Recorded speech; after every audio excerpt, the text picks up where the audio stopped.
the most common barriers to entry to any type of hunting is access. If you don't have access to land to hunt on, you simply can't hunt. And while there's not a silver bullet type fix for this issue, there is progress to be made. We're excited to introduce you to the PATH program. PATH, which stands for Public Access to Habitat, is a program that we, onXHunt, have partnered on with Pheasants Forever in the state of South Dakota to open up more acres of public hunting, to better local economies, and to create quality habitat for birds to live and thrive on. I don't know about you, but pheasant hunting is one of my favorite things in the world to do.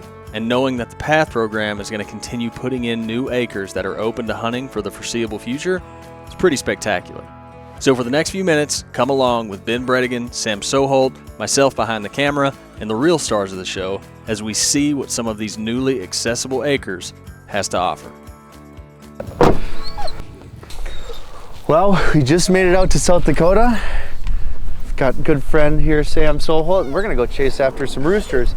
Sounds like you have been in the tree for a while. Yeah, I'm just starting to lose my mind, so Yeah. a little change of pace will be good. Yeah, that'll be awesome. So we're out here and we're gonna hunt a variety of different properties. We've got our new PATH program, and as well as this was a build a wildlife area for Pheasants Forever we're gonna start on today, and some good looking cover, corn's out. Yeah. It's a Monday, so Yeah. Low pressure, gloomy day, should be good. yeah, looking forward to it. Yeah. Put some miles on and find some birds. We've got old Herb Dog here, and he's ready to go, so shall we? Let's do it. All right. We set out on the first walk of the morning with fresh legs, a fresh dog, and high hopes.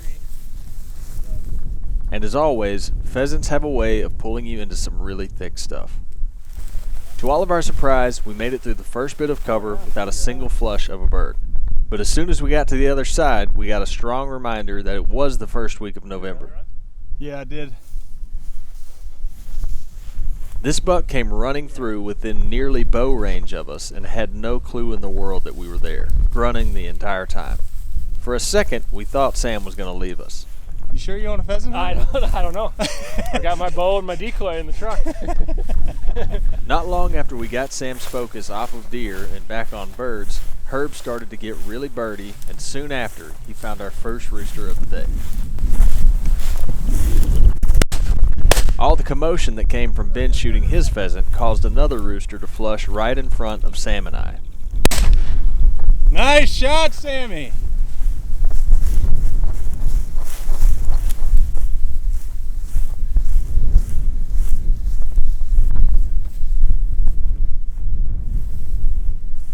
That'll do. There you go. That's a good start. All right. It's funny because we were walking through all that stuff that I thought looked like way better when we get here, and Yeah. That seemed just thin, but they started boiling out. yeah, Take that. that's fun. Yeah. Little buck. Yeah. How big a buck do you think that was? It's not a bad deer. No, that was fun. That's a deer I'd shoot. That was cool. Just not a care in the world. No. Figured when we got up to this edge here, I was like, oh, this looks like there could be something. Yeah. With any luck, we'll squeeze a couple out of this little. I think so. Nice. Yeah. Knock. That was some Good shooting. far shooting. Yeah. Oh, good job. Sweet. With one pheasant apiece for Ben and Sam, a quick water break for Herb, we set back out to see if we could find anything else. It didn't take long at all before Herb started acting birdy again. If you've hunted pheasants for any length of time, then you likely know that they're prone to run, and run a lot. This makes it difficult for all involved. The dog has to work hard to relocate them several times, the hunters have their work cut out for them trying to figure out where the bird is going to flush. It can get dicey. This is when it is helpful to have multiple people out on a hunt. Eventually, Herb pins down this running rooster and he finally flushes, giving Sam a shot.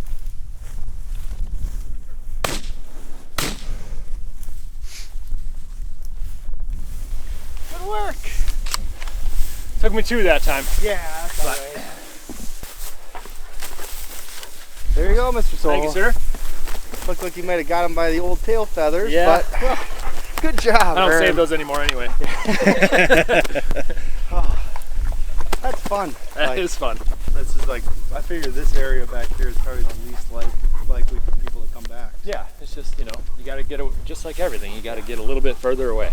Yeah. And then you start to get into stuff that hasn't seen a lot of people this year. Yeah. All right, let's go, Herb. Let's find another one, bud. Yeah. We set back out to finish working this piece of cover. Herb found more running birds. We found a couple of lone hens. And then we revisited the map to figure out where we should hunt on the way back towards the truck. Herb got birdie again, and we ended up flushing some birds on the fringes of some planted milo, and I barely caught it on camera. Just barely. Come on, give me another one. Nice little rooster. That was cool. Just holds right up in the ditch like that. Right on a little sorghum patch. It's pretty cool. The state does a really good job of maintaining a lot of these pieces of public land. I mean, it's easy, right, to just say, hey, this is public access and forget about it, right? But the state does a really good job. As you see, we'll go hunt some path programs, some walk-in areas, and everyone thinks like, yeah, we'll just throw it into walk-in area, and it's poor habitat. But the guys at Pheasants Forever, the private land biologists for the state, they do a really good job at selecting habitat that's worthwhile to hunt, whether you're a deer hunter, whether you're a pheasant hunter like this. So pretty dang fun. Good job, Herb. That was cool. That was held really tight. Good job, Herbert. All right. We loaded up the truck and headed to a piece of path program ground. We also decided to give Herb a break and give Ben's English pointer Amos a chance to run at this spot. We hadn't walked far at all into this place and admittedly had our guard down, doing more socializing than hunting. And we all know what happens when we let our guard down while pheasant hunting. What can I say? You can't hit all of them. We made it to the edge of some cover along some cattails and Amos started to get birdie.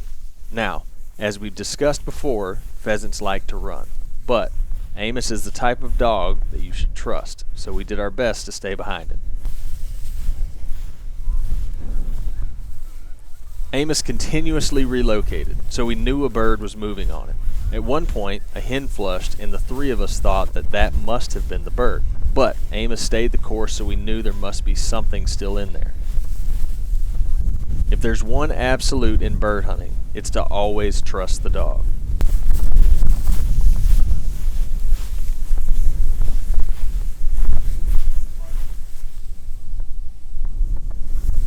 After his frantic search and us getting right up to the edge, we finally got our answer. And it was literally under my feet.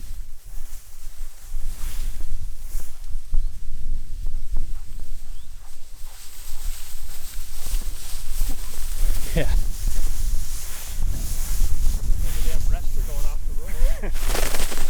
Rooster, rooster. Flushed right under me. Yeah. Like it flushed right there. I have no idea. Something. Yeah. I have no idea. That was me or him. Dude, he was right there. No, I watched him. That clip ought to be stupid. Like it. Yeah, that was awesome. Ben, I don't know if you killed it or I killed it. I have. In the state of South Dakota, if you shoot a bird and it falls on land that you don't have permission to hunt, it's legal for you to go and retrieve your bird as long as you leave your firearm on the other side of the line. That's cool. Yeah, you basically stepped on that one. Nice. That was cool. That'll work. Yeah. There we go. There we go indeed. Perfect. Yeah, probably a spot not many people think to come. The grass doesn't look great from the top. Yeah, it's just not a lot of cover. But Sweet. I mean, that's 2 roosters that have gotten up out of there. Yeah. Nice. Whew. Amos knew something was there. Yeah, he did. He was going just crazy. Amos, what's this? Here. Good job. Good job. Good job. Good job, bud.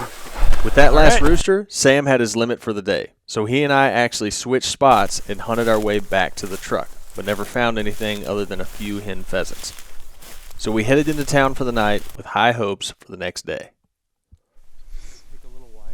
The next morning, we started out at another piece of path ground and set out with my yellow lab Knox and Ben's Drotthar, Annie. We ended up working this piece fully, but didn't find anything until we almost made it to the back. And again, I barely caught it on camera. Nice.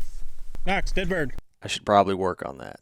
Good boy. Yeah. Out, because I saw that, I was like, oh, there might be another one. I got a little greedy, but good thing we had Knox. Yeah, that's a good bird. Yeah.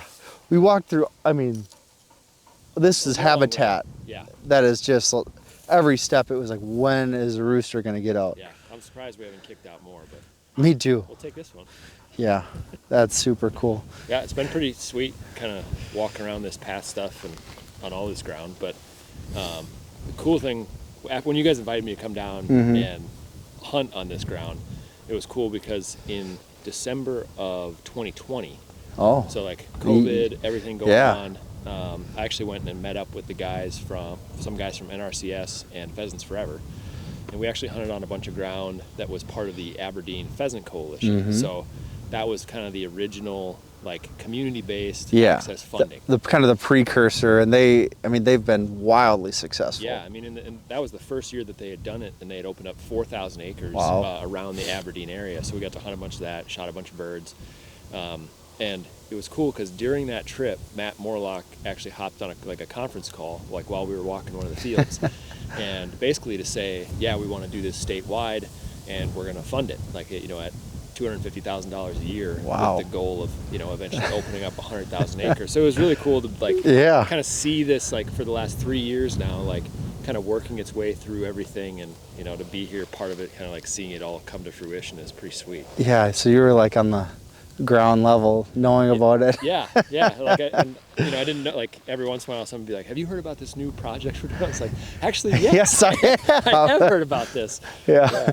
Oh, that is super cool. Yeah, well, obviously, I mean, there's habitat's great. There's birds here, and hopefully it just keeps expanding, right? Like the first 10,000 acres, great, but, Yeah. you know, the goal is for the towns to get involved, right? And Yeah. start putting up money to get people in town, and where there's habitat, there's people and there's birds. That's so right. Yeah. Yeah. Like, you know, just seeing the success of places like Aberdeen, I think the rest of the state sees it as a major investment to keep people coming to the state and keep good habitat so you have more birds, and, you know, Yeah. it truly is a renewable resource if we treat it the right way. So Yeah.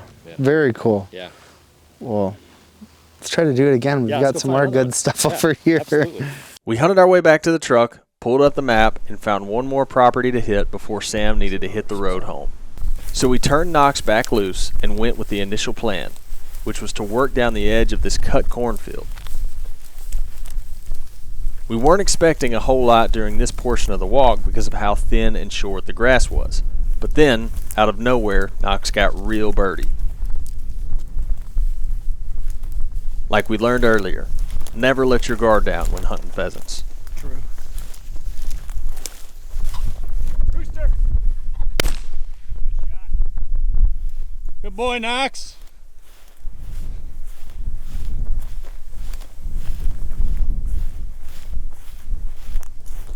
Good boy.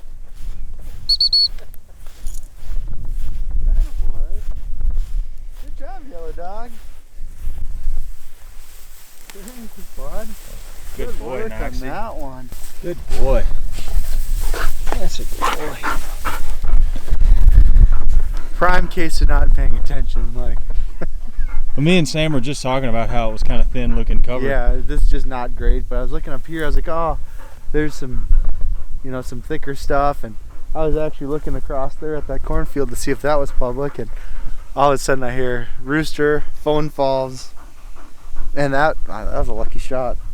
I was watching Knox not even be the slightest bit birdie, and all of a sudden he pinwheeled around and Yeah. up came the bird. That's awesome. Good boy, Knox.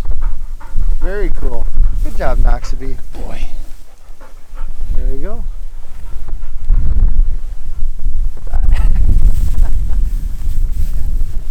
We worked the rest of this cover, let Knox cool himself off in the lake, and then headed back to the truck so Sam could head back home. Well, thanks for getting me out here. That was super fun. Yeah. It probably odd for you to go chase feathered birds in early November. Yeah. It's but I needed the change. I was losing my mind, so this is perfect. Well, yeah, that was super fun. And well, I shouldn't say you snuck out this morning a little. I did go to your hunt this morning. So didn't get completely away, but yeah, that was perfect. Found some birds, and it's just cool. I mean, you know, you've been in South Dakota your whole life here, but just the amount of access to I mean, good hunting. Habitat. Yeah.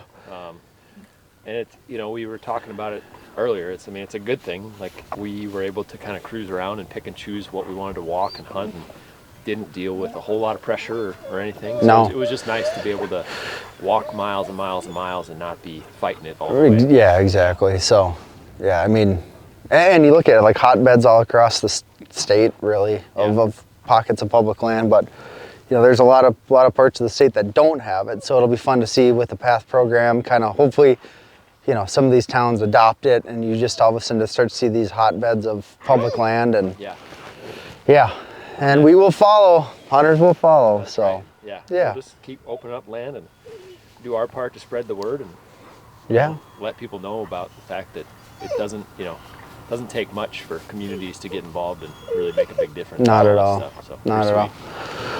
Well, cool. Let's do it again. Yeah, absolutely. All right. Yeah. It's always a good time spent in the uplands. With good people, good hunting, good dogs, you simply can't go wrong. Good luck to all of you who are getting out and hunting pheasants this year. And if you find yourself in South Dakota, keep an eye out for those orange PATH program signs. They're going to start popping up all over the place. And there's a lot of good stuff on the other side of them.